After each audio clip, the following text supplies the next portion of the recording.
Welcome to this new edition of the Tri-Model Weekly. Chart 1. The valuation model suggests the S&P 500 is currently trading at a 2 to 5% premium relative to the 2019 fair value and the trailing four-quarter earnings. In other words, it's overvalued by approximately 2 to 5% relative to the no-growth scenario for 2020, despite the declining earnings and the revised guidance.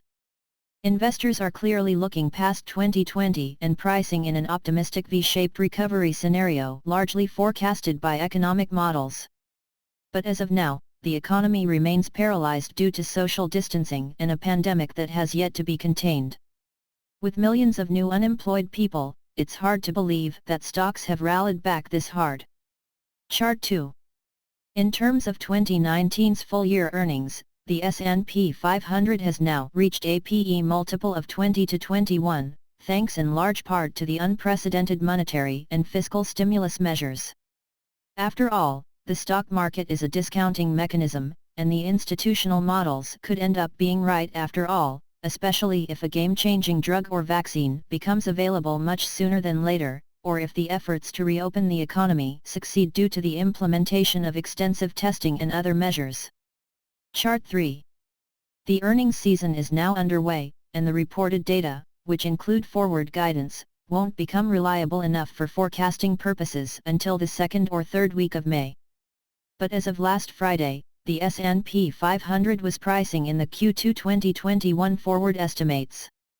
This chart depicts the forward four-quarter estimates through the end of 2021.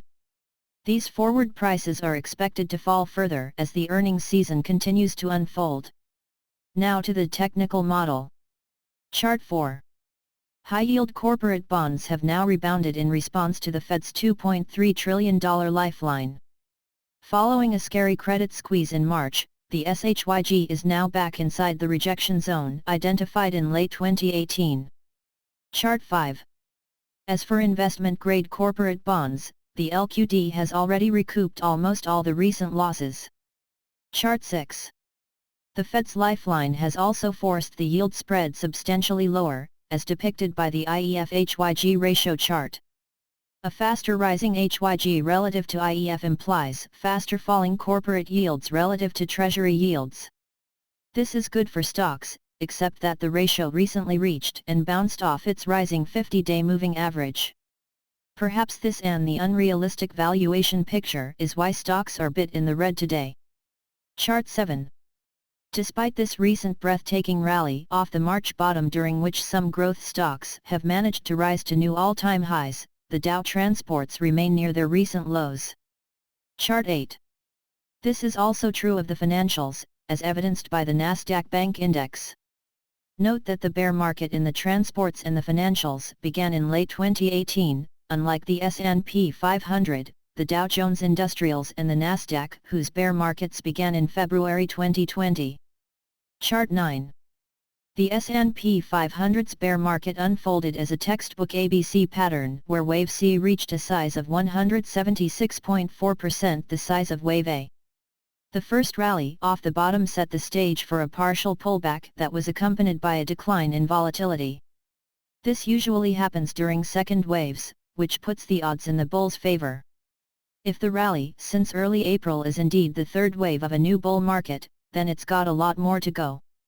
Of course, this would require game-changing developments on the coronavirus front to justify looking past 2020 towards 2021 and beyond. Chart 10.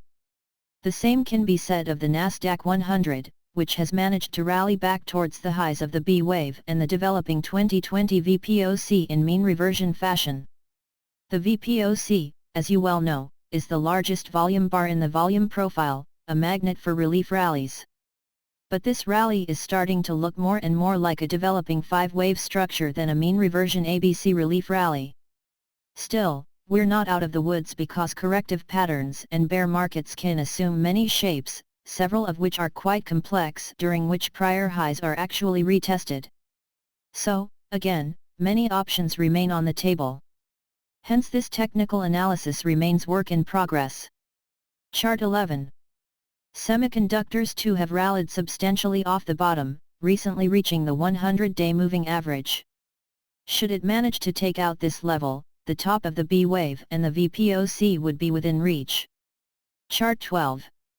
The Russell 2000, like the transports and the financials, continues to paint a gloomy picture. This is exactly the kind of negative divergence that caused the cord to finally snap in February. Hence, caution is warranted. Chart 13. Longer term, the Nasdaq's 2020 bear market should prove to be a cyclical fourth wave, implying a fifth wave in the coming. Chart 14. In terms of the Dow Jones Industrials, I believe this bear market is the fourth wave of the supercycle that began in the 19th century. Chart 15. The same goes for the S&P 500. Should this forecast play out in the coming months and years, the end of the supercycle should usher in an unprecedented bear market that would make the 2020 bear market pale in comparison. Chart 16. As far as the buy-sell model is concerned, no sell signal has yet been triggered on the back of the recent buy signals in late March and early April. The buy-sell model tracks the market-moving activities of the smart money, including block trades that often go undetected on the public exchanges. In summary, the valuation and the technical models call for a respite of some sort. That said, I continue to believe that this bear market did find its price bottom in March, though the next phase could simply see stocks consolidate the recent gains by moving sideways in wait-and-see fashion as the earnings season continues to unfold. After all, corrections are price and time affairs. This concludes this analysis. Thank you for watching.